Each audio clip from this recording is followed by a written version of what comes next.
Hello, welcome to the webinar. My name is Cassandra Hemingway, and I'm from the Central Vermont Solid Waste Management District, and co-presenting today is Theron Laysleeper.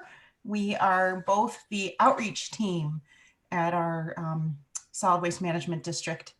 I'm going to go through a couple of housekeeping things about the webinar today, and then we'll get started talking about composting. First of all, I just want to thank our funder, the USDA, United States Department of Agriculture. We're operating with a grant, partially from a grant. We're also partially funded from the district. And so we want to just thank them they've made it possible for us to provide a webinar series all spring and summer and fall. And after the webinar, everybody will get an email with a link to the recording. And that's on our YouTube page, and we have recordings also there of our Don't Flush That webinar, which is about how to reduce and replace toxins in your home. And we have a Recycle Right webinar. Because we've been using Eventbrite, we've attracted attention way outside the boundaries of our district. We actually represent 19 towns in central Vermont in the US, but we have people registered for this webinar from all over the world.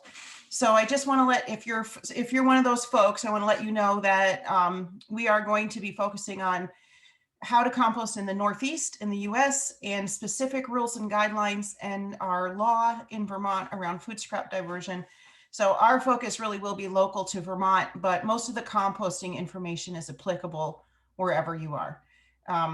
And we will have to give preference to the local folks for questions.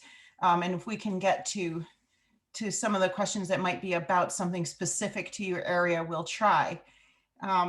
So that said, the other thing I just wanted to point out is I'm sure everybody's comfortable with Zoom by now, but we're still in the pandemic, and Theron's currently in our office. I'm working from home.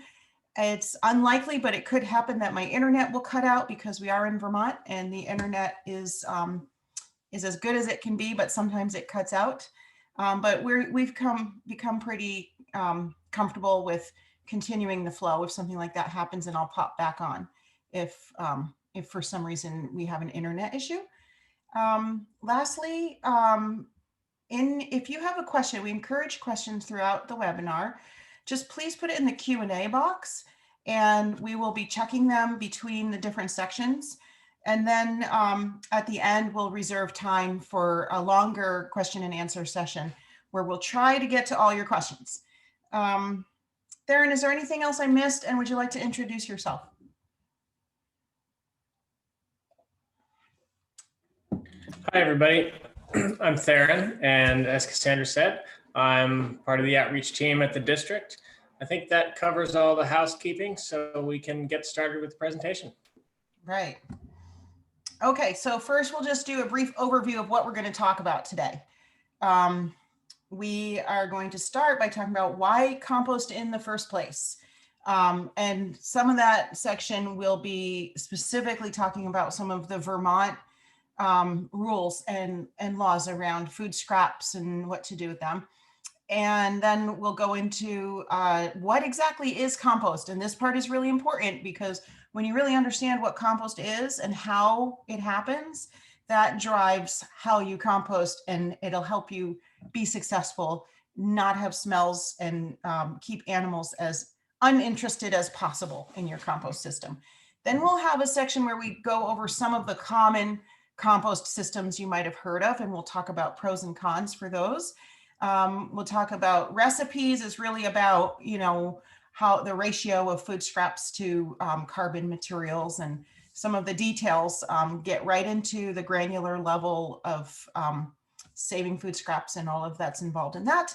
And we're going to end with basic upkeep and animals, especially if you live in Vermont. This has been a really active bear year for bears. We've had a lot of bear-human interaction this year. So we're going to talk about bears and other animals that could end up in your compost and how to avoid that. So let's get started by talking about why compost. So there's a lot of reasons. Just for some reason, the slide isn't there. We go. I have listed a few here that that kind of drive why we're doing this. Why is a solid waste management district talking about food scraps, soil, compost? A lot of that for us is because about a fifth, it's actually a little higher than that, of the trash, and by that we mean materials that ends up in the landfill, is food scraps. And that number comes from a waste audit that was done in Vermont. They're done every 5 years. So it's pretty current and it's a pretty accurate number. I think it was actually 21% in Vermont, but Vermont is real close to the national average also. That's a fifth of everything that ends up in the landfill. It's heavy. It creates methane when it decomposes in landfill conditions.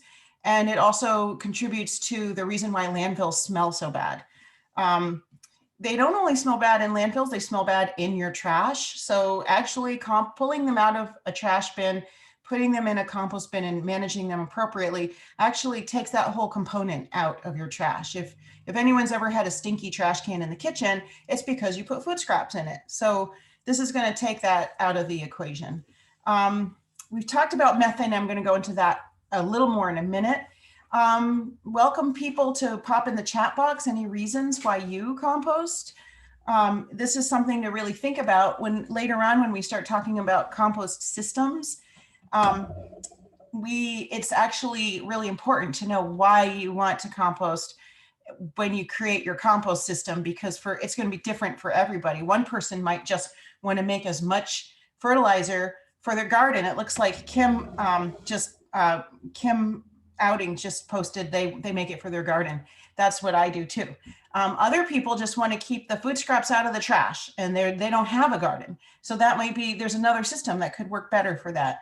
I'm seeing a lot of composting for the garden, but there's lots of reasons to do it. And we're going to talk about in Vermont, we have a law that bans food scraps from the landfill. And that might be why some of the folks want to compost too. Dana says for fertilizer. Yeah, I think we're all kind of, a lot of the folks commenting, we're all on a similar page about that. And we have one person, Hector says he's new to composting. He just wants to learn as much as possible about it. That's great. You're in the right spot. Theron, can we go to the next slide? I just want to talk a little bit more about methane. This is one of the things that really motivates me. I actually had already been composting over 20 years before I learned that. I always thought like, well, if some of my food scraps end up in the landfill, they'll decompose there, no big deal. But actually in a landfill condition, the food scraps create methane when they decompose, not in far greater quantities. There's very small trace amounts of methane in any organic material that decomposes aerobically with air involved or naturally. But in a landfill, you can see in this image, there's this machine. It's hard to tell just how big it is in this photo, but these, like, if say a 5'10" or 6 foot person were standing next to the tire in that thing, you would be maybe a little shorter than the tire. And that just drives back and forth over the materials that are put in the landfill and compacts them. That's all that does. And that is the activity at the landfill all day long. They compact because they're trying to fit as much stuff into the space as possible. It's a big ordeal to get permitting to open a new cell in a landfill. And sometimes the permitting doesn't go through. So everybody, including the people who run the landfill, want to make as much use out of the space they're already permitted for as possible. So they're going to compact everything as tightly as they can. And that creates an anaerobic atmosphere, meaning not atmosphere, but an anaerobic situation. There's no air in there. So when the food scraps are decomposing without air, that's how the methane is created. And that methane is, I actually heard, if everyone's familiar with Bill McKibben, I just read an article from him where he said methane is about 100 times as powerful as greenhouse gases related to climate change. The number I put up on this slide was conservative. I said it's 30 times as powerful. And I was picking, there's actually different estimates, but these are also numbers from a few years ago. I'm trusting Bill McKibben's estimate.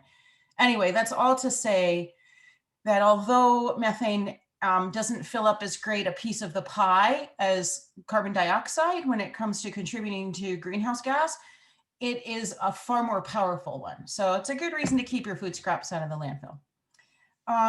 Can we go on to the next slide?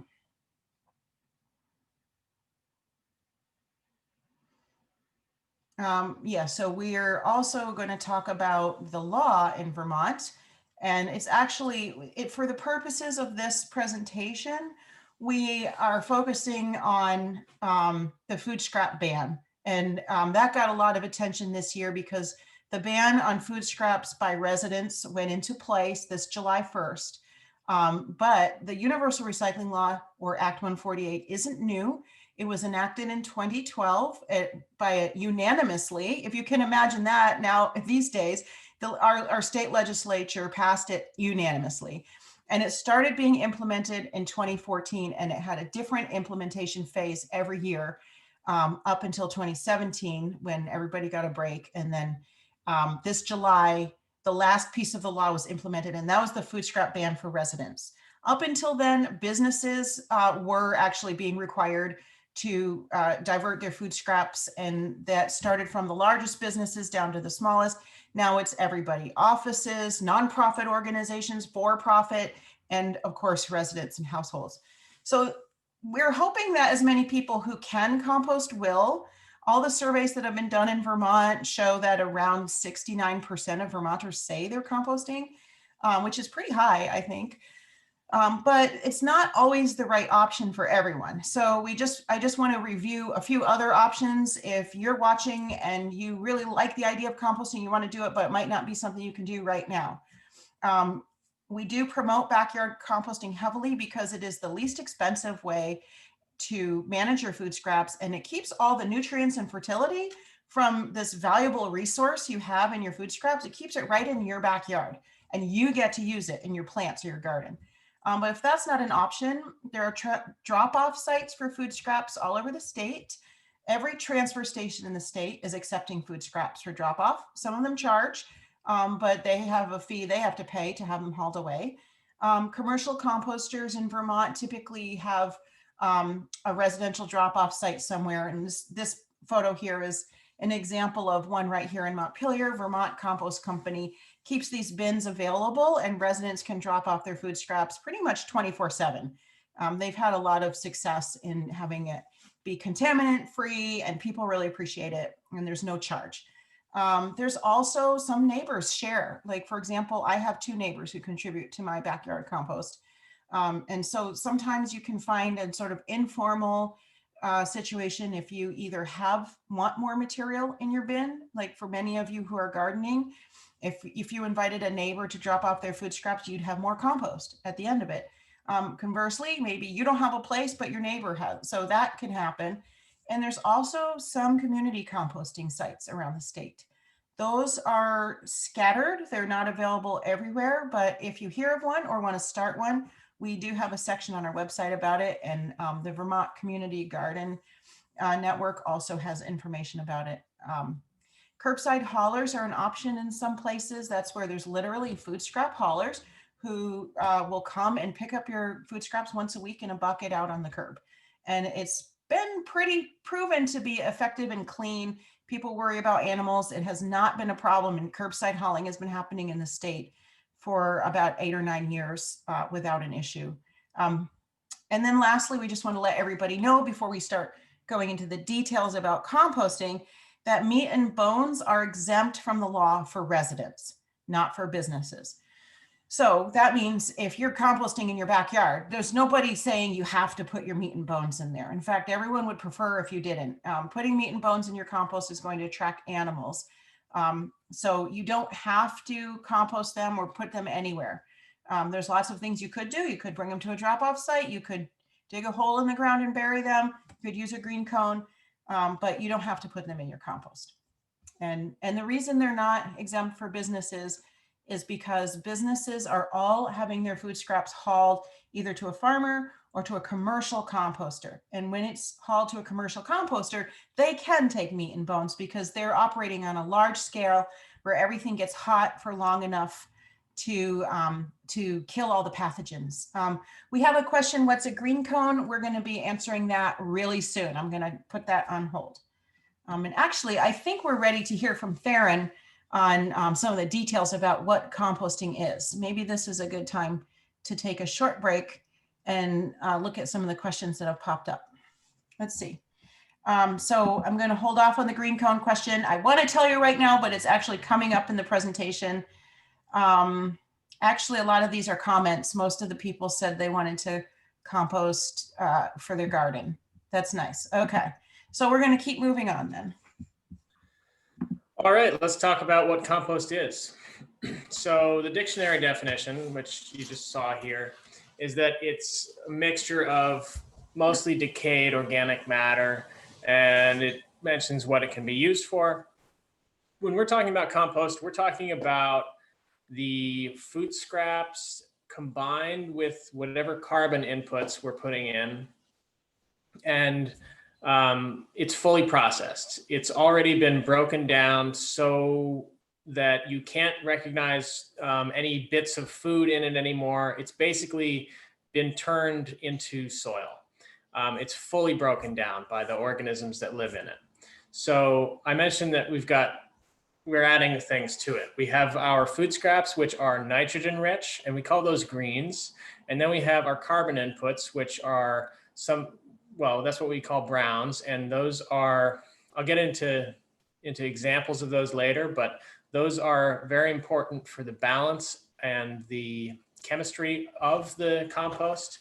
We need to balance out the food scraps or it won't work properly, and the materials will digest anaerobically.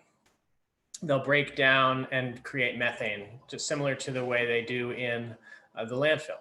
So to get this useful and fertilizing product, this land conditioning, soil amending material called compost, it does take a bit of work. So when you're buying compost, for example, at the hardware store or at a compost facility, it does make sense to think of it as a value-added product because it takes a bit of work to make it. Compost is alive. So if you look at compost under a microscope, you're going to see all kinds of little microscopic life forms, microbes, worms, bacteria, fungi, all of those tiny creatures that live in the compost are what make it so valuable and what create the conditions for things to grow in that make it so good to use in your garden. When you're composting, you're trying to attract all these microorganisms and you're trying to create an environment in which they can thrive. The point of that is that they will work on all the materials that you put into your compost bin. They'll break them down. They'll unlock the nutrients that you want to have for growing things. And all of the organisms that are most beneficial to your soil and to your compost, they use oxygen to break down those materials. They're aerobic. So it's important that you don't suffocate them. We'll talk more about that in a little bit. So zooming in a little bit, this is what some of those microorganisms look like. You can see there's different kinds of fungi and bacteria. In a teaspoon of soil, there are uncountable numbers of these, between 100 million and a billion microorganisms. In compost, that's even higher. And that is what we want. We want all of these microorganisms, again, so that for one, they can break down the materials we're putting in. And for the second part is that that creates healthy soil. And that's what we need if we were trying to grow vegetables, grass, trees, whatever. Any sort of plant matter that's growing needs this healthy soil, and these organisms are part of that. So your compost system, to maintain its health, you're going to need to put in a little bit of effort to it. It's helpful to think of it like a pet. It needs food, it needs air, and it needs water. So the food that you're putting in, that's your food scraps, your greens, and your carbon inputs, your browns. The air, you need to turn your pile. You can't just let it melt and sink down into itself, that will become anaerobic. You won't have the oxygen that those microorganisms need to process it. So it's important to turn it. And then water. If it gets too dry, your food scraps are just kind of mummify.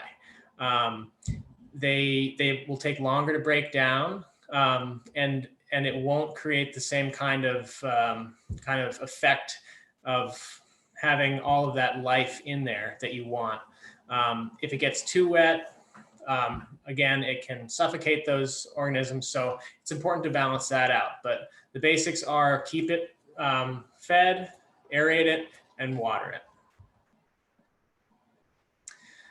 I'm going to touch on the recipe now. We'll talk more about it later, but generally speaking, you want to have 2 or 3 times as much by volume of a carbon input as you do of nitrogen. So if you put in 1 bucket of food scraps, that's your nitrogen input, your greens, and then you want to have compost, you've got to put in 2 or 3 buckets of carbon input, something like wood shavings or dried leaves to balance that out.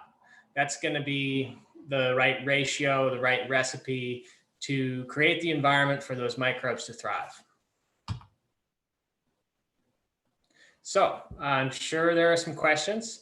Cassandra, do you want to jump on and pick out a couple? Yeah, sure. I just want to let Marie know. Marie in the chat box asked how often did we turn the pile. We will be getting to that.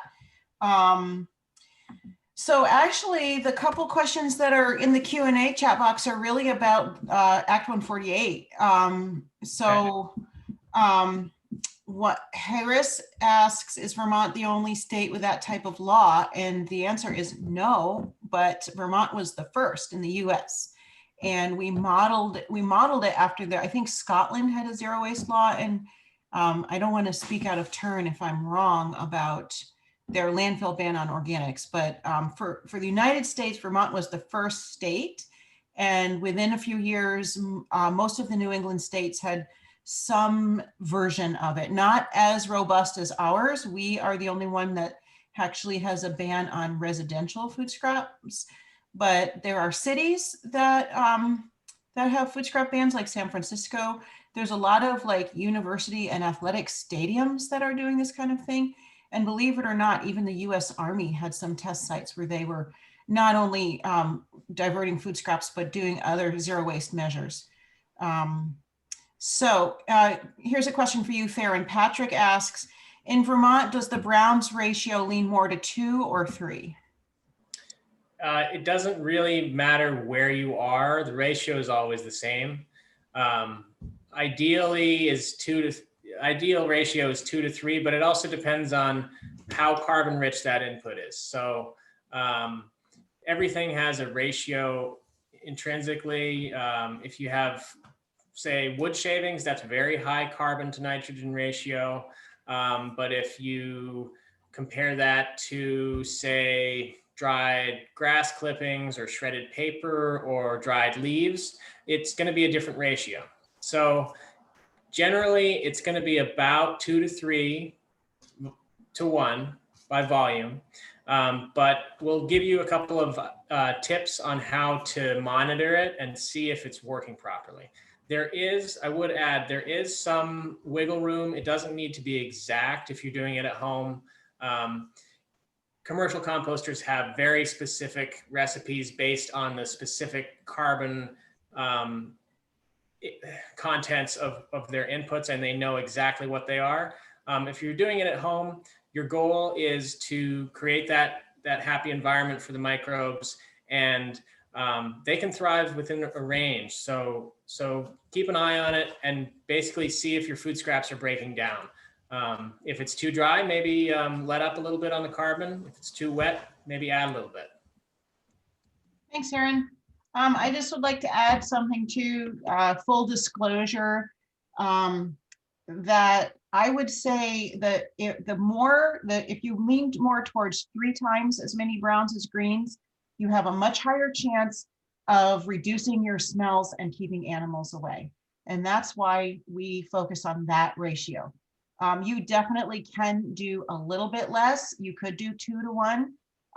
It will be a little bit wetter. It's not going to smell. 2 to 1 still covers the smells, but it's going to have less carbon tying up the nitrogen during the composting process. My personal preference in my backyard bin is I typically lean closer to 2. But if I know there's animals in the neighborhood, or if I'm, something's going wrong and I can smell anything, I switch back to 3 to be careful and safe. And sometimes that could look like you add 2 parts browns to 1 part green in your bin, and then later on you cover the whole thing with 4 inches of wood shavings. So I'm gonna move on. We have a couple more questions. We'll get to them at the next break. We will talk about how to acquire browns. Irene wants to know where to get browns. We'll talk about that later. I just also wanted to ask folks to, if possible, I don't mean to be picky, but if you could leave the questions in the Q&A box, it just makes my life simpler when I'm looking through like where the questions are. And the chat box is a really good place if you have, like, if we say something and it makes you think of a story or an idea or something you want to share, that's a really good place for that. Okay, so we're going to get into how to pick out your compost system. And this section is really good for people who are already composting. And I think you have a way where you can raise your hand, right? Raise your hand if you're already composting, like you've already been doing it for a while. And yeah, so that like, bam, like the number is shooting up. A lot of people on the webinar so far, 18, there might be more. So that's about a third of us. Oh, it's still going up. A lot of you have already been composting. And so this section is still important. And we have some people who just started composting. If you just started composting, this is great because it will really help you think about how to design what you're going to do for your system based on your needs. If you've already been composting, which I'm seeing like more and more people, it might even be most of us, you might want to rethink how your system is set up after we get through this section. So the first thing before you set up, or if you're thinking about like if something's not working in your system, think about these few things before you ever decide how you're going to change it or what you're going to add. First of all, your space is really important because some people live in town with a tiny yard or no yard. Some people live on a farm. Some people live, and have an acre. So the amount of space you have available for the compost is pretty important. You don't need a lot, but I've definitely lived places where there was no place. And I've lived on a house with 20 acres. So, that makes a difference on how you're going to do it. Also your goals, which we talked about earlier. There's a lot of people who said they're composting because they garden, which means you want that wonderful, rich black gold that comes out at the end of the process for your gardens. For other people, they may not garden, but they may give away the compost at the end. Or we talked briefly about green cones. We're going to end this section with green cone information. A green cone is a really good tool for someone who wants to keep their food scraps out of the trash, but maybe doesn't want to have to manage compost, and it still can be in your backyard. Time and energy is also really important to consider. You might have all the space you need, you might have everything worked out, but if you work, 80 hours a week, or you have somebody you're caretaking, or if you have a bunch of kids, or you're sick, or whatever the things could be going on in your life, even with everything else in place, that it won't work if you don't have the time and energy. So, make sure that you're picking a system that works with your reality. So that said, we're going to talk about actual systems. And typically, I would start by telling you about a pre-made bin. Just waiting for the slide to advance, and you'll see a picture of it in a minute. Probably everyone has seen some version of that somewhere. That is a little bit of a blurry photo because we kind of took it from the website where one of the companies that sells soil savers. And full disclosure, we sell soil savers, but we sell them at cost. It's a service to our residents.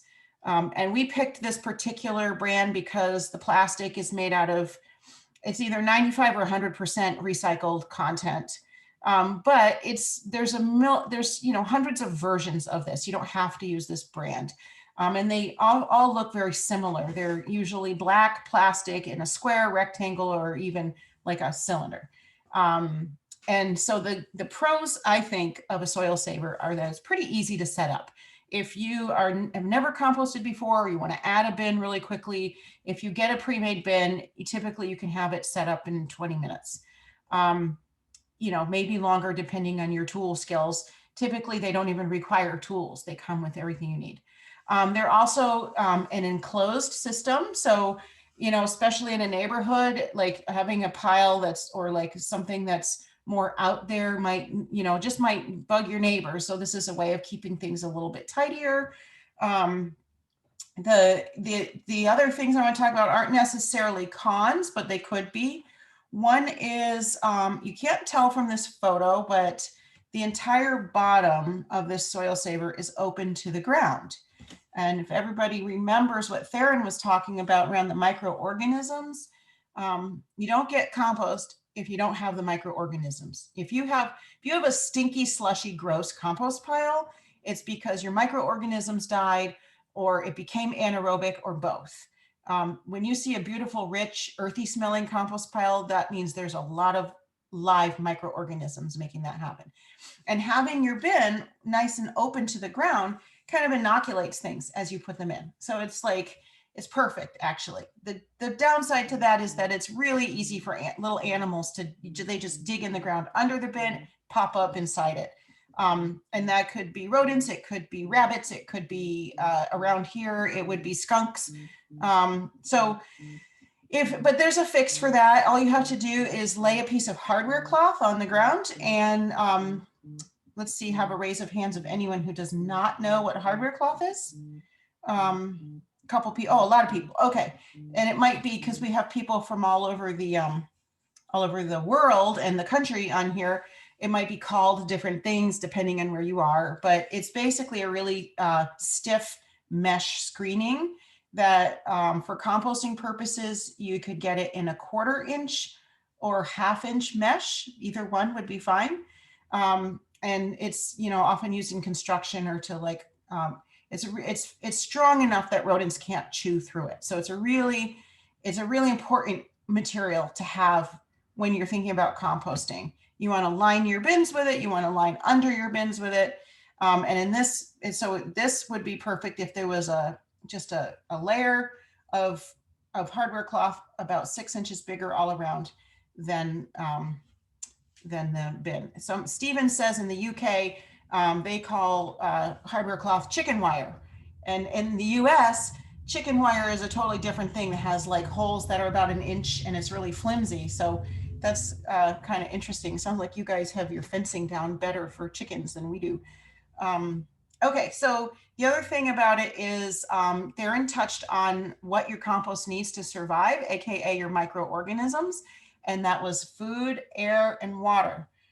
So one of the things you might notice about this is although you can see teeny tiny, if you look at the door, there's like little slots and it's very fuzzy, but along the sides, you can sort of see there are little slots for air circulation. Basically, yeah, that's there, but basically you're looking at a wall of black plastic and it's really not promoting air circulation at all. There might be some teeny tiny amount, but it's not really effectively what the compost pile needs.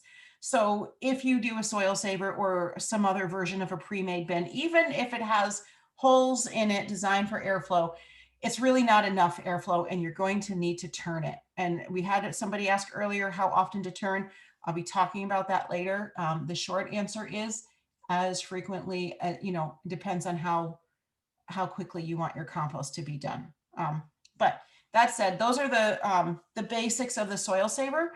I recommend that over time you have 2, especially in a place like Vermont where we have long, hard winters. I like having one that I keep empty for the winter. And because compost is not going to do anything in the winter, it's not going to compost. It's going to be pre-compost. All your materials are going to freeze and then they'll compost when it gets below 32 Fahrenheit or below freezing. So if you have one bin that is already like the compost from your spring, summer, fall, and it's just kind of sitting over the winter, you can have a second bin that's ready to fill up in the winter. So when things freeze, it's not going to overflow and you don't get discouraged from continuing to compost through the winter. Let's move on. So this is an example of what we don't recommend, but I'm also going to tell you right up front, I think both Farron and I were open pile composters for a really long time. And for me, it was pretty much how I grew up. I composted my whole life. I was a hippie kid. We grew up on a farm. We had animals. We composted. And then as a young adult, up until like about maybe 7 or 8 years ago, maybe 15, I don't know, whatever. Years go by fast. Open piles work. They are legitimate compost options. There's some really nice things. That's why I did it so long. One is that it's real easy to turn an open pile. You can just flip it over, you know, and you don't have to deal with fencing and blah, blah, blah. It's probably for most of us in our backyard compost, either a bin or open pile isn't really going to get hot unless we put a lot of attention into it. So it's going to be cold composting. And just so you know, that term cold composting does not mean it's actually cold. It might even get up to 100 or 120 degrees, but that's not hot composting in terms of the temperatures for hot composting are higher. They're between 141 and 160. And I'm not talking about hot composting in this webinar, by the way. That's a whole other process. That's okay. You don't need to hot compost to effectively compost and safely compost. But the thing about the open pile is it's really an attractant to animals. And now that we have a state law banning food scraps from the landfill and more people are composting, it's a little bit more problematic if a lot of people are doing it in a way that it attracts animals. It's going to bring animals into neighborhoods where, or even like, you know, even if you don't live in a neighborhood, you live in a rural area, it's just problematic. And especially with our increase in bears lately, we really don't want to encourage bears to come around to human homes. The other thing is that there's a mold that can form, it doesn't always, on decomposing food that if ingested by a dog or possibly other animals, I only know about dogs, can be toxic. It's actually a neurotoxin. I don't know the name of the mold, but if people are interested, I can send you a link to an article about it in the follow-up email. And I have this bullet point down here that says Mabel the dog, because that's an actual dog in our town in Montpelier who died after, you know, eating something they got out of a compost pile. And I was actually doing this webinar at a local insurance company. They had like a lunch and learn for their employees. And I went through this whole spiel, and it turned out the woman who had been Mabel's owner was in the audience, and specifically because she wanted everyone to know not to compost in open piles because she lost her dog that way. So I hope that's enough to encourage you, even if you're already composting with an open pile, to start thinking about how to enclose it, at least to keep animals safe and to keep wildlife out. And so, and just to reiterate, the Vermont Fish and Wildlife and most of the solid waste management districts in the state discourage this method. Next slide, please. So we've gone from the most basic setup, a pre-made bin, to open pile, which is definitely a legitimate compost system, but one we don't encourage, to this. I would say the 2 or 3 bin system is what I would consider for people who are really, those of you who are composting for your garden. This is I would think the best setup if it fits with your goals and your space and your time and your energy. I just want to give props to Theron because he designed this 2 bin system that you're looking at here, and he and the person in the picture with him built it. We actually created a whole video, and we have downloadable instructions on how to make it on our website, cvswmd.org, and you'll see that at the end of the slideshow too. So if you like it, you can just download the directions and make it yourself. The other thing is, this is kind of the same idea of getting 2 compost bins, except you're just building them back to back here. So a 2 or 3 bin system is nice because it is a job to build it. And there is an expense in the materials. But once you build it, it's actually a really nice setup that's designed to make it simple for you. I think it's the most effective because the turning is real easy. It's built into how the bins are. You can, if you line it with hardware cloth, you can keep animals out pretty simply. And let's go to the next slide. It's going to do a close-up of that 3-bin. I used the 3-bin as an example for how these work, simply because this photo really has it laid out simply. So first of all, if you look all the way to the left of the photo, you'll see that the people who set up this bin had thought about their browns or their carbon materials in advance. So they have like it's actually under a tree. So it looks like they're just collecting the leaves from the tree. We figured out it's an oak tree, and oak leaves are pretty tough, but it looks like that's working fine in this system. So what they have for their browns is just like a cylinder of some kind of a pretty open fencing. I actually suggest having some kind of a closed bin, but that's an example of another thing to think about when you're setting up your compost, is to have a place to store those browns right there. Because remember, if you want to add 2 times as many browns or 3 times as many browns as greens, then they should be right there and ready to go. So when you put your food scraps in, you can just add the browns. They're already there. So in a 3-bin system, this is one way to do it. It's not the only way, but some people will start on one of the bins. This example is the left-hand bin, and you add your greens, your food scraps, or whatever garden waste into that bin and mix it in the browns every time. And you keep doing it until it's full, or, for compost bins, sometimes they never get full because they're always decomposing. So, at least till it's like maybe 2/3 or 3/4 full. And then when that's, as full as you want it to be, these boards are actually slats that pull out, and you pull out a few of the slats, use a pitchfork, and you turn everything in that bin into the middle bin. And then you cover it with your browns, in this case, the oak leaves. And now that's the resting bin, and you leave it alone. And you start filling up your first bin again. So that first bin is always going to be your bin for fresh stuff. And then when that fills up, then you move both of the bins over. So you move the middle bin over to the bin all the way on the right. And they call that finished compost. Some people would say at the point that it gets into that 3rd bin, it's curating. And curating, it just means you let it sit for another couple of months after it's finished. And it just, really finishes everything. The, insects and microorganisms just finish their job, and you get this, it really makes it ready to go. Not everybody does go through the curating process, to be honest. Some people just put it on their gardens as soon as possible. I've never seen that be an issue. There might be people who would argue that point. But in any case, you just let it sit in that 3rd bin, and you keep going through the process.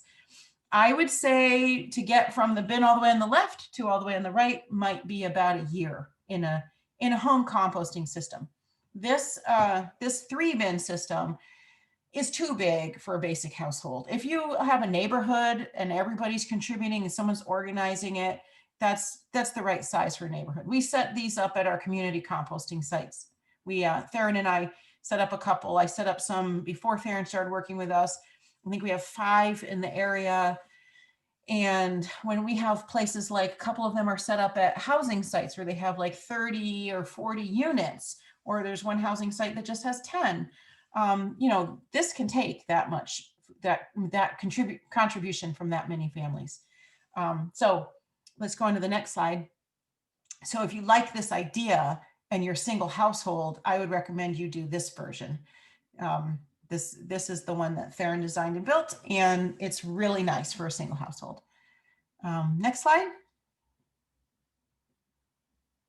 Oh, this is a really good one because it shows you how this is those boards, again, they're slats that they pull out, but the whole rest of the bin, the sides, the back, and the bottom are all hardware cloth. And you can really see that in this photo. That's why we included it. So it's like a wall that holds a compost in, but it's also something that animals can't get through. And also you can see the hay in there. That was the brown. This was actually Jan was the other person in this photo. So this was at Jan's house where we built it. So that's what she was using for a brown in that case. Hay is a perfectly fine brown, just like leaves. Theron will go through a whole list of what kinds of materials are browns and where to get them. Next slide. Okay, so if you have any questions about that, put it in the Q&A box. We have a couple more systems to get through, then we'll break for questions. It's important to talk about tumblers because a lot of people like them and a lot of people use them. I used to not really be a fan of tumblers because I never saw any that truly worked. But then I found out about the Joras, and actually there are some tumblers that can actually fully compost materials inside them. But they are, the Joras are fairly expensive, but they have some features that make it so that you actually can get compost out of it. But let's start with why they can be difficult. And if you have one, there are things you can do to make it work. For one thing, if you look at it, it's a fully enclosed system. So the pros are animals don't get in it. I mean, I have definitely heard of bears taking a tumbler like either of these and like ripping it off the frame. I mean, in Vermont, this happens. They roll it around, but they don't get in them. So that doesn't happen all the time, but every now and then we hear a story like that, especially in the spring. So a lot of people like that. You're definitely not going to get small animals. This one on the top here has pretty big holes in it, so you theoretically could get a rodent in there. But because it's fully enclosed, you don't get that natural inoculation from the microorganisms that you would get in a compost bin that's sitting on the soil, even if you have a hardware cloth lining between the food scraps and the soil. So if you have a tumbler and it's not working, and by not working, I mean either the materials just never break down, or they like always like are kind of dry, or on the converse side, sometimes they get really sloppy and wet, and they just stay that way. One of the things you can do to help jumpstart the process is just add a shovel full of soil. In fact, that's the case for any compost bin. If it's sort of slowing down and you're doing everything right, just throw in a shovel full of soil. And it just soil from your yard. It doesn't have to be special. Some people will use a shovel full of finished compost, but you could really do either. So the other thing is that the tumbler, the thing that I find hard about tumblers is that they fill up pretty quickly. Even this great big one, this is made from a 55-gallon drum. It's a homemade thing. And once they fill up, then what do you do? I mean, you've been taking your food scraps out of your kitchen and putting them in, then the thing's full. And then if you keep adding to it, you're never going to have compost because you're always adding fresh stuff. So that's the problem that the Jora answers. There's two ways you can handle that. One is that you could have another system with a tumbler. So if you already have a tumbler, I would suggest you get another, maybe a soil saver or some kind of homemade bin. So when your tumbler fills up, you just take the materials out, put it in a wheelbarrow or a tarp or whatever works for you, and then put it in your compost bin and let it finish composting in the bin. That works because you've kept it in an enclosed container to start the composting process until it's partially disintegrated, decomposed, and no longer resembles food. So when you put it in your compost bin, it's not going to attract animals. And then you have an empty tumbler, so you can keep adding your food scraps to it. In the Jora, one of the neat things about a Jora, or I think it may be pronounced Jora, is that it has two chambers and it's insulated. So if you fill up, you put your materials in one chamber, and with a tumbler, just like regular compost, you need to keep adding your browns. The browns to greens ratio is a little different in a tumbler. It's more like 1-to-1. But anyway, I'll get to that in a minute. You put your materials in the chamber, and then after a while it fills up. You can lock that chamber or mark it resting. And then while that is composting, you fill up the other chamber. And then that gets out of that problem of, oh, the tumbler's full, what do I do? You just have to remember, when both tumblers chambers are full, then you would empty one. And for me, I actually have the Jora as part of, I have a Jora and 2 pre-made bins. So when my Jora, when both sides are full, I'll empty the oldest side into my active compost bin. And then because, again, the ratio in a Jora is just 1-to-1, I might add some more browns in my bin. So I'm recommending, if you have a tumbler, consider pairing it with a bin. I think that is the ideal system. It might be more than you have space for. So if you don't have space for that, You can still make the tumbler work. You just have to make sure you're managing it. Let's go to the next slide. Okay, trench composting is for you gardeners. And I know there's a lot of you on this webinar today. Can anybody who's trench composted before raise your hand? Has anyone tried this method? Wow, it looks like so far I'm not seeing any. Oh, here, a bunch of you. Okay, 5. Yeah, I like it because this is a way of composting directly into your garden, and you can plant on top of it immediately. So these are, I've got to do some trench composting and get better photos for you, because the method that I use is I dig the trench and I try to make it around 18 feet, not 18 feet, 18 inches deep. And you could go as deep as 2 feet, but you don't really have to go much deeper than that. And I would add my food scraps like every other day, as often as I normally empty my compost pail, my kitchen compost pail. But then as you empty the pail, you should be covering it. So the trench will slowly get covered over every time you add your pail of food scraps. These photos show like the whole trench filled at once. That's not how I've done it in a household. It'll fill more slowly. But as you cover it with the soil that is left over from your digging, you can plant, like a start or even seeds directly on top. You don't add browns. You don't have to aerate it. It'll decompose right into the soil, and you automatically have that fertility right in your garden. So in a place like Vermont, that is a seasonal thing. It's a nice option for the kinds of things that attract bears, which would be meat scraps and even like sweet smelling fruits like cantaloupes or watermelon or strawberry hulls. So, sometimes in the spring, I will dig a hole and bury those things rather than put them in my compost, because I live right in town, but even right in town, the bears come through. So I just wanted to add trench composting because it's kind of a neat way to deal with your food scraps in the garden directly. And it's actually kind of doesn't take a lot of work. Next slide. We're almost done with this section, I promise. I just have 2 more and then we're going to take questions. So we finally get to green cones. This is the last slide about compost systems, except one more that's more about browns. And the reason we left it for last is because it's not actually composting. So it's really important that you understand, if you're thinking about a green cone, that it's not composting, because everything we've been talking about till now about compost is different for a green cone.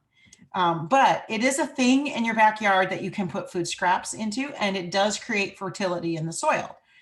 It's more of it's called a solar cone some places, and it's more like a digester than it is like a composter. And the reason is these cones that are sticking up out of the soil are actually connected to underground baskets. And so if you buy one, there is a little, maybe 1 to 2 hour job setting it up and getting it installed. And you have to dig a hole like 3 feet deep by 3 feet wide. So that's, but once it's set up, you don't have to do anything. If you've got it in the right site, it's a passive system. It's fully enclosed. You can see it's partially underground, and then it's got this lid, and you can actually, it's a latching lid. So it's pretty safe from animals. Again, in Vermont, every year we hear about like 1 or 2 people who have had a bear try to get into one, but that's not the norm. It's enclosed, so it doesn't usually attract animals. And the other thing is, when the food scraps go underground and they're digesting, they actually kind of liquefy and they leach out into the soil. So all that soil around the cones is nice fertile soil. We used to call it a fertilizer stick. So it's something that some people will put directly into a vegetable garden. There's a couple things about them. They need full sun. It actually is working because of solar power. The heat from the sun is what actually starts the process of the decomposing underground. And it also really does better in places where there's well-drained soil. And if you don't have, soil that drains well, you can sometimes accommodate for that by adding your own drainage, by digging a bigger hole and lining it with gravel and sand. But, you know, like I talked to somebody the other day who had put her green cone like right next to a river. And basically the water table was so high, it didn't make any sense at all. So that wouldn't work. But it's also, this is the system that's great if you just want to get your food scraps out of the trash and not have to deal with dropping them off in a transfer station or some other site. It's also a really nice companion to a compost bin. Green cones are safe for meat scraps, bones, fish, dairy. Some people use them for pet waste. I do recommend, if it's solely for pet waste, that you do not put it anywhere near where you might be growing edibles. I don't mean that like everybody, by edibles, I mean edible food. I suppose any edible. But yeah, like some people will actually use it for cat waste. And in which case I would say, that's fine. Just put it far away from where you're growing food. And also know, because it's not compost, that you don't add browns, you don't aerate it, you don't have to do anything to it once it's installed. So I'm just trying to think. I guess there's more to the green cone, but I'll wait and see if you guys have any questions about them. And yeah, I'll just see what the questions are. I just wanted to add one thing. I'm sorry, I sort of lost my train of thought there. That green cones in the summer, you know, when the weather's warmer, at least the company that makes them claims that they can decompose 1 to 2 pails of food scraps, and a pail is about 5 quarts. So that's significant, and that's daily. In the winter, it does still work, but it works a lot more slowly, and it might decompose like a half of a 5 quart pail per day. So if you have a green cone, you will see it start to fill up in the winter, and that's just because the temperature is pretty cold. Okay, let's go on to the next slide, and then we'll take some questions.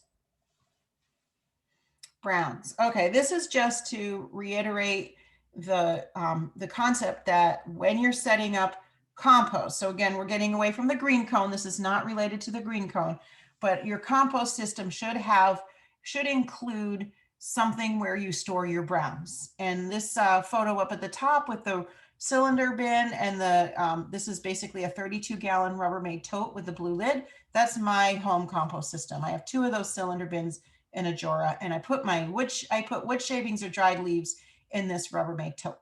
So they're right there every time I add food scraps. The one on the bottom is actually at our local synagogue, and they compost food scraps from their community meals, and they have fewer food scraps because they're not doing that every day. So they have a small little can where they have wood shavings. So every time you add food scraps, add your browns. Okay, I think that's the end of this section. Let's pull out and look at the questions and see if Theron can pop on. Oops, sorry, I didn't mean to turn my video off. Okay, so we have some questions. Oh my goodness, they've piled up. Hi, folks. Okay, here's one Jeff asks that Theron's going to talk about in just a minute. Jeff wants to know, is it better to grind up your food scraps so they decompose faster? Theron will talk about that in the next section, actually. Lara, Theron, can you take this one? It's about hardware cloth. For the constructed bin, so that sounds like the ones that you built. Do you use only 1 layer of hardware cloth, or do you use more than 1 layer for strength? I only use 1 layer. However, if you know that you have a problem bear in the area, as I did this spring, you may want to also reinforce it with planks. That's what I did, and that worked. But generally, 1 layer is fine. When you're stirring it, you could accidentally put a digging tool through it. So be careful of it, but aside from that, it should be fine. Here's a question we get regularly when selecting, this is from Jeff also, when selecting a place to set up your composting site, what should be considered? Example, sunny versus shady. I think a lot of people ask that, and I don't think it matters for composting. You might get a slight advantage in a sunny spot, but it will still work in a shady spot. Do you have anything to add to that, Theron? I would just say that, if it's sunnier, it's gonna probably dry out quicker. So just monitor your moisture level of your compost system, and if it's in a really hot, sunny spot, you might need to water it a little more. Okay, so we had a couple of questions about cutting up food scraps. The timing is perfect because Theron will actually be, I'm not going to answer it because he's got a section where he covers that really soon. Let's see, Theron, here's a good one. This is from Kim. Should the compost bin always be covered? I have a couple of constructed pallet that are, so this person has some pallet bins. And so it's like a 3-sided bin. What would you say to that question? Covering the bin is good if you want to keep animals out, which you do. So yeah, if you're going to put food scraps in it, it really should be in an enclosed system. That means all sides closed, including the top. Yeah, I think that's totally agree with that. So there's a couple green cone questions, and I guess I'll take those. One is about adding materials to the green cone in the winter months. And then Christina asks, do you need to add any accelerator to the green cone? It sounds like Christina got one and did get some. And so Christina's question is how often and is it necessary? So we'll start with, yes, you can add scraps to the green cones in the winter months. Just be aware, just like compost, it will freeze above ground, but actually even in the winter, it is still working underground. It's just a lot slower. And you might notice that, if the temperature goes above freezing, it'll, the material in the green cone will go down a little. And if it goes below freezing, it'll slow down. I would say that if you start to notice, usually the food scraps shouldn't really build up. But if they start to build up and they're going up the cone, then it might be time to just stop adding for the winter and find a place where you can drop off your food scraps until it gets a little warmer. But they do work in the winter. It just goes slowly. As far as the accelerator powder goes, that is most companies that sell green cones, and we're among them, do include 1 packet of accelerator powder comes with a cone. Accelerator powder is basically enzymes that kickstart the process. I think it's great to start with them. You don't need to add a lot. Like usually 1 packet, you can just sprinkle a little bit on once a month. It's usually enough for 4 or 5 months. However, sometimes people's green cones kind of slow down, and every now and then they want to add accelerator powder. That sometimes works, but I think you can, I would suggest start with a beer. I've heard of people have had good luck just adding like a half a can of beer. And if that does, just because the accelerator pack can cost $15 or $20, and if you can do it with a half a beer, you might as well. And it also may be the time of year, like in the spring in Vermont, it's really wet, the water table gets high, and the green cone just isn't working as well. So there's you might want to troubleshoot it a little, but you can certainly continue to add accelerator powder. You just may not need to have to all the time. Yeah, my understanding is that you want to add accelerator powder when you start it out, and then when it starts to get cold. But you might not need to do it every month. Yeah, I was just talking about like when you first get it, you get that packet. Okay, so let's see. I'm going to pick one more question, then we're going to move on. Okay, there's a lot of questions about what you're just about to talk about there. And like Charlotte wants to know what kind of food scraps you can use there, and we'll talk about that in a minute. So the last thing I want to talk to an anonymous attendee wants to know if we'll talk about troubleshooting, and they've been having a hard time for the last couple years. They don't even compost in the winter. So I would say it sounds like they're composting in a black plastic barrel on a stand. So that's a tumbler. I would say I did just talk about tumblers. They can be really problematic. I would recommend that you think about a different system. And you might be able to keep using your black plastic tumbler, but start by adding a shovel full of soil. That'll inoculate it with microorganisms. And make sure every time you add food scraps, you're adding browns. Again, in a tumbler, the ratio is 1-to-1.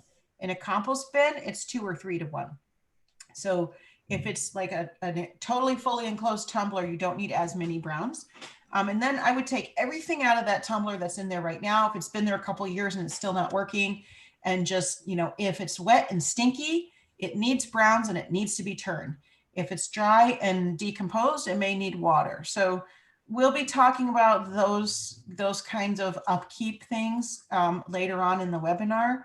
But I'd say, like, think about the systems we just talked about, and you may find by adding a separate bin or doing some changing around how you manage your tumbler, you may well be able to figure out how to make it work. And I would encourage you to keep composting through the winter. Just know that it's going to just freeze in the winter, but as soon as the temperature gets warmer, it'll start composting. Okay, I've heard myself talk long enough. Let's let Theron talk about the recipe and some of the details about food scraps and all of that stuff. All right, so let's start with the carbons. Again, you want to have a 3-to-1 carbon to nitrogen ratio, and we're talking about carbons when we say browns. So everything has a ratio of carbon and nitrogen in it. We're looking for materials that have a relatively high concentration of carbon. That's because your food scraps have a really high concentration of nitrogen, and you want to balance them out.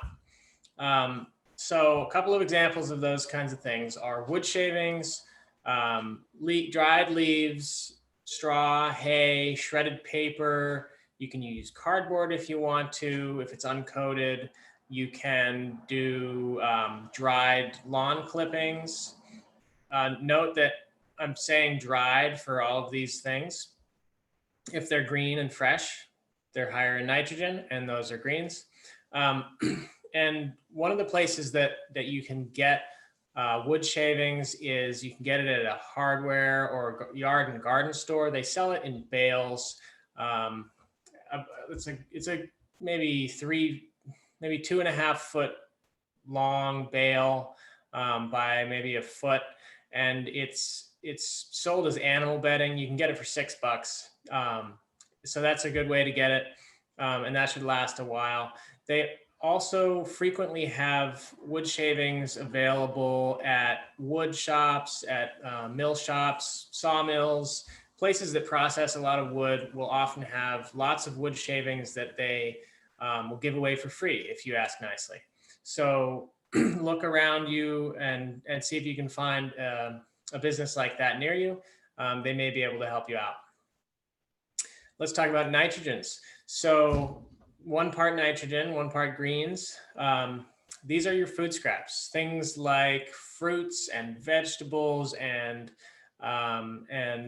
any kind of food that's coming from the kitchen that you're not going to eat. Those are your nitrogens. Those are your greens. You can also use grass clippings if they're fresh. Fresh leaves would also count. Garden trimmings and green manures, fresh manures, are also very high in nitrogen. There's a note here that says no weeds. That's because you don't want to put any potentially viable weed seeds in your compost. The cold composting process is great for breaking down food scraps and things like that, but it's not gonna kill those weed seeds, and those will probably end up surviving the process and perpetuating whatever weeds those are in wherever you put that compost. So it's best practice to keep those out. If you're weeding your garden and you want to keep those kinds of things somewhere else, you can compost those in an open pile, or you could do something else with those, or you could wrap them in black plastic and cook them in the sun so that they die. There's also a note here that says that it's good to keep food scrap size small. It's all about surface area. Think about it this way: if you are expecting your food scraps to be broken down by microorganisms and bugs, it helps to have it in smaller pieces so they can bite and chew them smaller. The more surface area you have on the pieces of food scraps, the more they're going to interact with the wood shavings, the easier they're going to be for those small organisms to break down and chew through. Some people will go as far as blending the stuff. I just try to keep it small. And there are some things that will take longer to break down, like avocado shells, I know take a long time to break down. Corn cobs, things like that, they just take longer, and you may have to pick those out of your finished product, but it won't hurt anything. So for food scraps, as I said, vegetable and fruit scraps, loose tea, coffee grounds, plate scrapings, eggshells, those can sometimes take a little while to break down.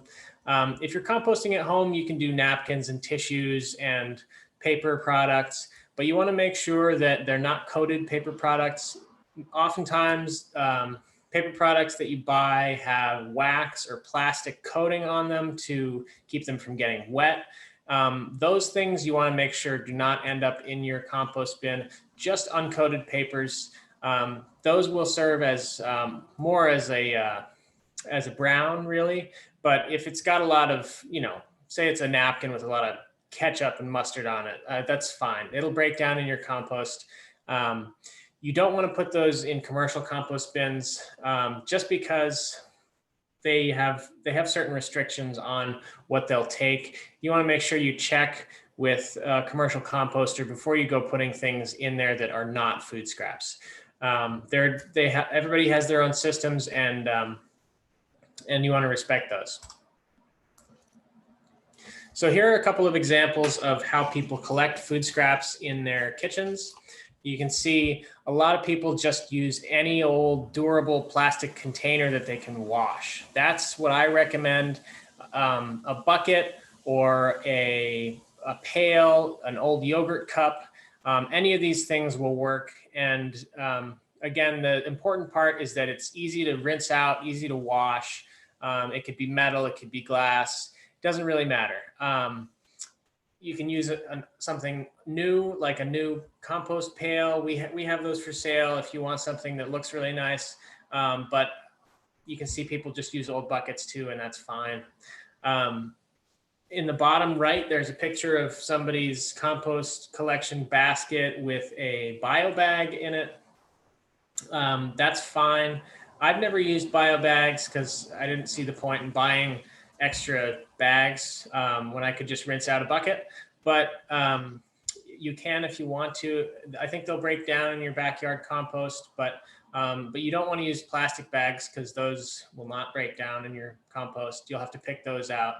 And then if you're going to bring your materials, your food scraps, to a commercial composter, please make sure to check if they will take bio bags or if they just want the food scraps. You don't want to have to make whoever works there pick through the bucket of food scraps to pick out your plastic bags. Okay, so browns. Again, 3-to-1 ratio, browns to greens. Browns are, leaves, sawdust, dead plants, shredded paper's fine. You can use hay or straw, paper towels, again, those uncoated paper products. You can even use shredded newspaper or cardboard. All of these things are high in carbon. They're all going to serve the same function. They're going to suck up some of the moisture. They're going to keep it a little drier and a little airier, again, so that the compost doesn't get too compacted and make it hard for those organisms to move through there and breathe. And they're also going to balance out the high nitrogen content from the greens you're putting in, the food scraps. So there are a couple things you want to make sure stay out of your compost system. Anything that is not organic, not grown. Okay, so PLU stickers, those little produce stickers that you see on vegetables and fruits at the store. Make sure you pick those off. Otherwise, you're going to have to pick them out of your compost. sooner or later. Twisty ties, those little wire ties for bread bags, say, rubber bands. Also on here are flowers from a florist. There are a number of reasons for that, but mostly it's because of the fungicides that they're treated with. If you put fungicides in your compost bin, remember that that's going to kill fungus, and you want to have a rich and biologically active compost system. If you put fungicides in it, you'll kill one of the very important players in your compost system, the fungi. They are very important for breaking down your materials and unlocking those nutrients and creating that nice nutrient-rich finished compost that you're trying to get. So keep those out. And then meat and bones. So as Cassandra mentioned, under Act 148, residents do not need to compost meat and bones. And the other thing is, it's not great to compost meat and bones with your other food scraps anyways. The main issue really is just attracting animals. If you want to compost meat and bones, we recommend using either the trench composting, where you dig and bury them in, or you can use a green cone. Both of those options are fine. You can also put meat and bones in a commercial compost system. Pretty much every commercial composter around here is taking meat and bones. They don't want like a whole animal, but if you have meat and bones, like you made a chicken, you have some bones you need to get rid of, those are fine. You can bring those to a commercial composter. All right, so that covers the recipe and what goes in and what stays out. If we have any questions, I'd ask you to let me know, Cassandra. We can. Do we have questions? All right. Okay, so we've had, I'm going to address one really quickly, and there's a couple I think would be really good following this section. A couple of people, this has been happening throughout. A couple of people are asking, will you get a recording of the webinar? Yes, we're going to send out an email. It usually takes us a day or two. We might be able to get to it faster, but it may end up coming early next week, but you'll get a follow-up email from us. It's a constant contact. So if you really want to make sure you have it, make sure that you look in your junk mail if it doesn't show up in your main mailbox, and you will get a link to the recording. So that, and you'll have that for, and it's also going to be posted on our YouTube channel. So even if you miss the email somehow, if you go to our YouTube channel, just type in CVSWMD, and you'll see that on the email from us. You'll see it. So Theron. A lot of recordings on our YouTube channel. This webinar, other versions of this, the other webinars that we did. So that's a good spot to look too. Yeah, definitely. And some other really cool videos related to solid waste management. So one thing people keep asking that I'd love to hear your answer, Theron, is they want to know about pine needles. I think people kind of get the sense they probably shouldn't add them, but they're asking the question. And what do you say? Are pine needles okay? Or so one person called it pine straw, but I think they mean pine needles. Yeah, pine needles are fine. They are, yeah. That's not what I would have said. If they're dry, they're going to be high in carbon. If they're green, they're going to be more of a nitrogen input. They do create a sort of acidic soil around them, but bacteria do like it like that, so should be okay. Interesting. I actually would have said no. Okay. Just because of the acidity of the pine needles. So I would say it's up to you. That just know that, like Theron said, it can be acidic. I mulch my blueberries with pine needles because blueberries like really acid soil. The other thing is a couple people are asking about, there's several shredded paper questions. So one person asks if they're browns. Yes, all shredded paper is a brown. There's a couple people who had questions about the ink on newspapers. Mm-hmm. Can you answer that one? Yeah, Most ink Okay. is soy-based for newspapers, as far as I understand, so it should be fine. And don't forget that paper is made of like shredded up wood pulp.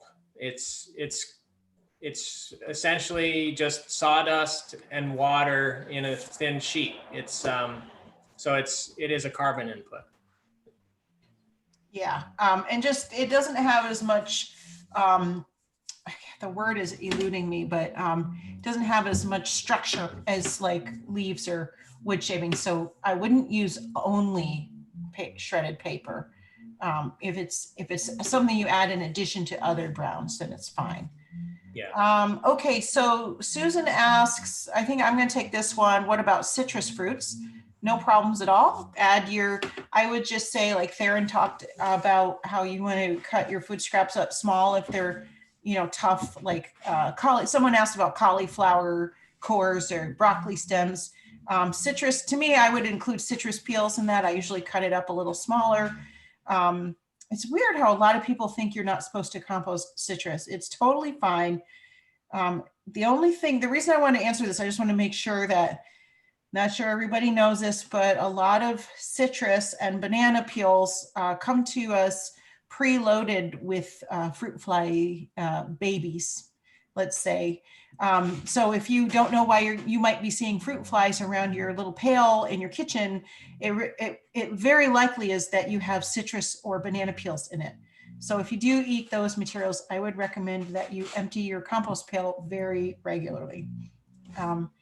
Theron, I'm going to take one more question and then let's move on. I'm just going to answer. Kim really quickly said they've read that citrus and worms are not a good combo for vermicomposting. That's true, Kim. If you're vermicomposting, you don't want to put citrus in. But if you're talking about worms in a compost system, that's fine because they can get away from them if they don't like them. So worms don't like citrus. It's too acidy for their wormy bodies. But actually, that leads me to the last question, Theron. A couple people have asked if you should add earthworms to your compost. No need. If you leave your compost system exposed to the soil, like with the hardware cloth on the ground, worms will find their way in. You don't need to add them. If you want to, you can, I guess, but there's no need. All right. Besides, it's more about the microorganisms than anything else. All the small things that you can't even see, those are going to do most of the work. Yeah, and the reality is they're going to come. If you have a compost bin, the worms are going to show up. You don't need to add them. Okay, we do have a couple more questions, but I'm going to save those for our Q&A at the end. And let's talk about upkeep. So this is where we had a couple people ask, well, how do I make it compost faster? And so one person asked, how often do I turn the compost? So we're going to talk about, how you can affect the rate at the quickness of how your materials turn from food scraps into compost in this upkeep section. Mainly it has to, well, first of all, you can't speed it up too much because, it takes the time it takes. But if we go to the next slide, I think the next one is air. This is where you can have some impact. The first thing you can do is add a browns, like we've been saying. That is going to speed up the compost process right there. The second thing is turning your pile. And by turning, we mean either, you can see in this picture, you can see somebody with a pitchfork. There's a few ways you can do it. It's very simple. You can use a pitchfork and just, kind of move the materials around. The goal is that you want to, first of all, get as much from the bottom up to the top. So you don't, if you think about your compost pile, the stuff on the bottom is going to be more composted than the stuff at the top where you're adding fresh materials. So one of the goals is to sort of mix those together so everything's composting at an even rate. The other goal is, we're not talking about hot composting here, but anyone who, a lot of you have said you have been composting a long time, so I'm sure you have noticed heat coming from your compost pile or steam. Even if your backyard bins are very unlikely to get up to or above 140 degrees. That really happens in larger scale systems, but they can get hot, especially if your bin is full and it's got that mass. You might really have something warm, and it'll be warmer in the center than it will on the edges. So one of the goals of turning is to get all that material from the edges, where if it's, it's going to be less decomposed because it's on the edge, into the center, and you can move the warmer materials in the center to the edges. So you're mixing it that way too. So pitchfork works. If your bin is really full, sometimes a pitchfork won't quite be enough. I've seen people use a stick that they literally just poke into the pile, and they're just poking air holes in. There are special composting tools you can buy. Around here in our part of Vermont, I have yet to see a garden supply or hardware store actually carry compost turning tools along with all the other garden tools that are available. It's really a bummer. I'll probably make a campaign of going around and talking to all of them, because there's so many people who compost. But right now in our area, you can get those by ordering online, and I've seen them at Amazon. I've seen them at Gardener Supply. If you just do a search term for compost turning tool, they show up online. They're about $25. It either looks like an auger, or there's a kind that looks like sort of pokes down and creates a flap that pulls up a core of soil. I like those because they're specifically designed for compost. So what's happening when you aerate your pile? First of all, you're adding that air. And remember, for the pile to be active, for the microorganisms to live and thrive, they need food, your food scraps and your browns, air, that's what you're doing by aerating the pile, and water. And so the air comes in a few forms. One form is, see in this photo with the pitchfork, if you look back, you can see the hardware cloth. As much as you have open sides to your bin, you have aeration happening. And it really does. It'll aerate. Actually, the natural aeration is one way. It's not the only way. Then you're going to need to turn it. And then the other way is, if you don't want to turn your pile, one thing some people do is they'll layer in small sticks or corn husks or things that aren't really going to break down quickly. And those will create pockets of air. There's those are the three ways to aerate: passively with sticks or corn husks or other things like that, passively by having open sides to your bins lined with hardware cloth, or actively by turning it yourself. So I gotta tell you the truth, I've been composting a long time, and most of the years I've been composting, I turned my pile twice a year. That's probably not quite frequently enough, but it worked for me. I would turn it once in the spring when I was getting everything I'd been composting over the winter kind of turned over into a new bin to,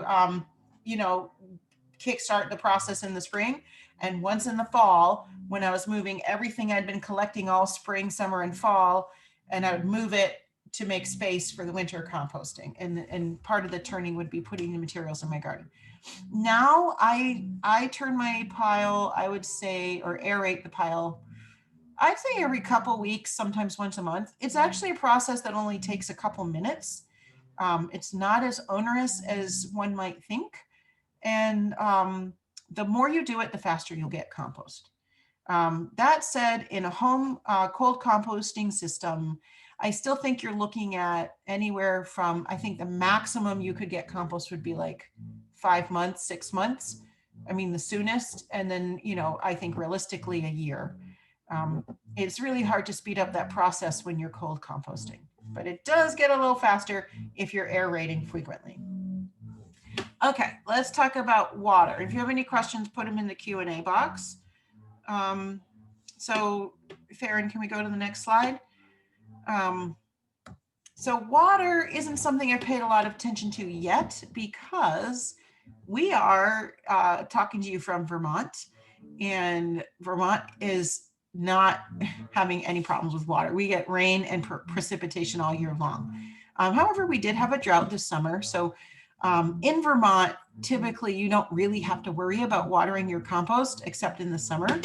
But I know there's a lot of you watching from outside Vermont, and I would say there are a couple of ways to tell if your if your compost has the right humidity.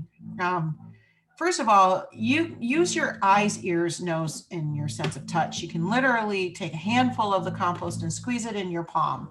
And it's really not gross. Once it's decomposed, it's really nice soil. If you don't want to do that, wear a glove when you squeeze it. But the squeeze test is how you can really know what, how it's doing with the water level. If you squeeze it and everything kind of holds together nicely in your, give it a little squeeze and it holds together, then it's just right. It should be about the dampness of a sponge that's been wrung out. If you squeeze it and it all crumbles apart, then that's too dry. And if you squeeze it and it's like muddy and drippy, it's too wet. It's really like common sense. If it's too dry, water it just like you would water your garden.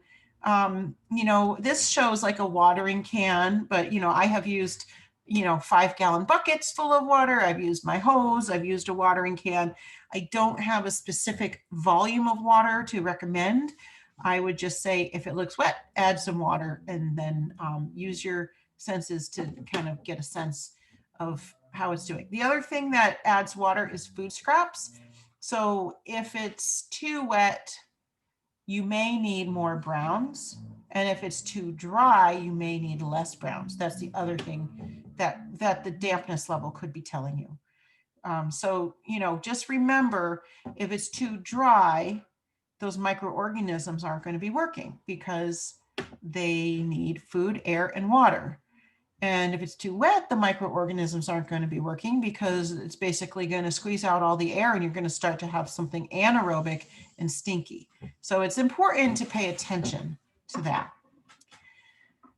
Okay, next slide. This is our last slide, and it's the one a lot of people wait for. What do you do about animals? Now, this numbered list here is not in any particular order. What I'd like to say is the first thing you can do to discourage animals from your pile is exactly what Theron and I have been talking about for the past hour and a half. And that is make sure you're adding 3-to-1 on your browns, and make sure you're turning your pile and you've got that moisture level right. If you're doing those 3 things, and don't forget lining the bin with hardware cloth. Those things are going to either provide a barrier for the animals or create conditions that don't have bad smells and get the compost going quickly. And that'll discourage animals. But that sometimes doesn't always work. Those all work, but you might have a persistent animal and then you're going to have to deal with the animal. So I'm going to focus on bears a little bit because that has been a really big issue in Vermont, particularly this year. And the issue didn't happen this year because the food scrap law went into place for residents on July 1st. It happened because a bunch of other conditions that created a larger than usual bear population. And it had to do with temperature. It had to do with the food sources available last year. It also has to do with humans encroaching on bear habitat. And it has to do with people who live in places where bears have sort of made it a routine to continually go through their property.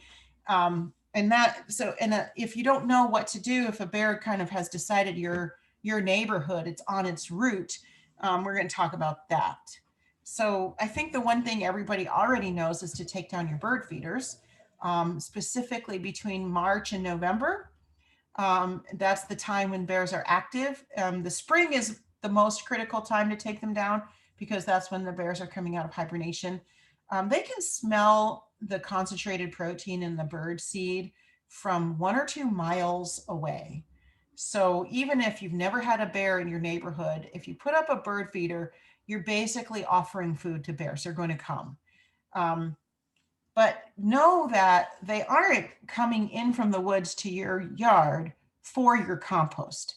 They're coming because either there's some kind of a concentrated food like the bird feeders, or they've already been there before and they're checking out the property because they've had food there before. So the other thing is, especially again in the spring when they're, coming out of hibernation and active, keep the things that bears are really going to smell out of your compost. And that would be meat and sweet smelling fruit. And those things you can trench compost. It does work. If you really don't want to keep it on the property during the spring, you can drop those off at drop-off sites. But those, keeping meat out of your bin is a big deal too. The main thing that really works, and I am leaving out one thing. The Forrest Hammond is our Vermont bear biologist, who he recommends, if for an extreme issue, to actually put electric fencing around your compost pile. I don't have that on the list because I think that's expensive and a lot of trouble. But if you have a regular bear coming through, he actually recommends putting up an electric fence and baiting it with peanut butter. So the bear will try it once, get a zap. It doesn't hurt him. It's just shocking, literally. And they don't come back. Because what happens if the bear doesn't have a problem, it's going to come back over and over again. So if it comes in your yard, sniffs around, finds some compost, finds some birdseed, it'll come back if nothing's bothered it. If you get out there, not outside with the bear, but make some noise, bang some pots and pans, you could put this number 5, the ammonia trick, which is basically you just soak a rag in ammonia. You could leave it on the ground or put it in a bucket so it doesn't soak into the ground. You may have to re-soak it every week or two. That smell repels bears. So that's another trick, is to just leave that rag soaked in ammonia near your compost bin. And between that and anything you can do to make noise if you happen to see a bear, I'm not going to guarantee you'll never see the bear again, but those are really effective strategies for keeping them away. So, but I'd say more commonly, some of the other animals people see in compost are skunks, rats, and other little mammals that want to eat food, and they're going to go where it is. So again, if you're using your hardware cloth, your browns, and you're turning your pile, you won't see as many of them.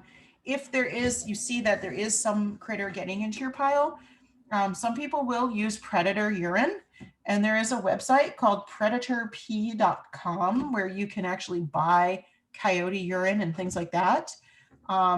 Sprinkling hot pepper, you can buy it in bulk at natural food stores or co-ops, or get cheap versions of it at dollar stores. It could be cayenne pepper or any hot pepper. Sprinkle it around the pile and on top of it. That combined with predator pee and making sure your bin is totally lined, and you may have to go through and fix if there's been something an animal has breached. Those will discourage and repel small mammals, but you'll have to reapply the predator pee and the hot pepper a few times. Okay, so that kind of brings us to the end of the section about animals. If anyone has any questions, we're going to now get into a Q&A session. We'll answer all the rest of them. There's actually not that many. We managed to get to most of them throughout.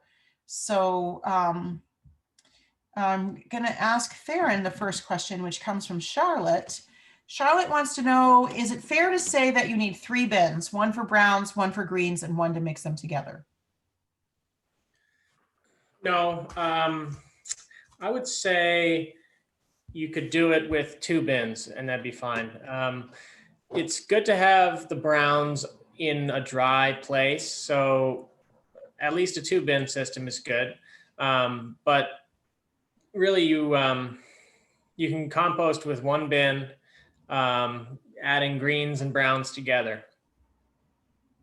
Okay. I'm going to take a question from Laura. She asks if there are pros and cons to hot and cold composting. Does hot composting work faster than cold composting? So yeah, there are pros and cons. The pros to hot composting are that it does compost faster. The cons are, and it might not be a con if you're really into it, it takes more precise management, and like you need a compost thermometer, so you're monitoring the temperature of your pile. And there's certain times when you add your browns. So you wait until you add your browns regularly, but you would turn your pile based on the temperature rather than just turning it regularly in a cold compost system. I'm intentionally staying away from that topic because this is a basics webinar. And it also, I don't want people to think they have to hot compost to compost. But there's a lot of information out on the web about how to do it. It's not complicated. It just takes more management. But yes, it's definitely going to compost your materials faster. The other, I would say, pro and con is if you want to get to the temperatures you need for hot composting, you need to have a specific mass.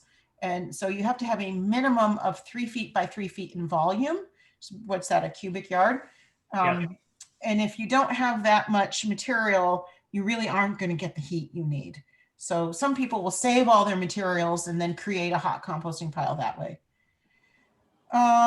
Okay, Theron, Susan asks, is it okay to add fat to your compost pile? Fat, if you're talking about animal fat, would be the same. I'd say it's the same as meat and bones. You could compost it in a commercial facility. You could bury it. You could use a green cone, but I wouldn't put it in with my fruit and vegetable waste and try to compost it with that, just because I'd be worried it would attract animals. Okay, yeah, and Irene asks, has a sort of multi-part green cone question. Well, it's actually green cone and Jora. So I'll start with the green cone. Irene wants to know about using green cones for cat litter and waste and where to buy the cones. And green cones, actually, there's been a run on green cones this year. So I don't know why. I know in Vermont with our food scrap ban going into place, we had Vermonters were buying them up. We sell them, but we only sell them to folks who live in our district. But you can buy them online. Just Google green cones and you'll get a whole bunch of, I think there's a company called Earth Easy and Gardener Supply, and the big retailers all sell them. So in terms of cat litter and cat waste, green cones are great for cat waste, but not for cat litter. So if you want to scoop out the clumps and put those in your green cone, that would be great. I would not add all the cat litter. It's a brown. It's just going to do nothing. It's going to be a problem in your green cone. You'll have wasted your money on the green cone if you do that.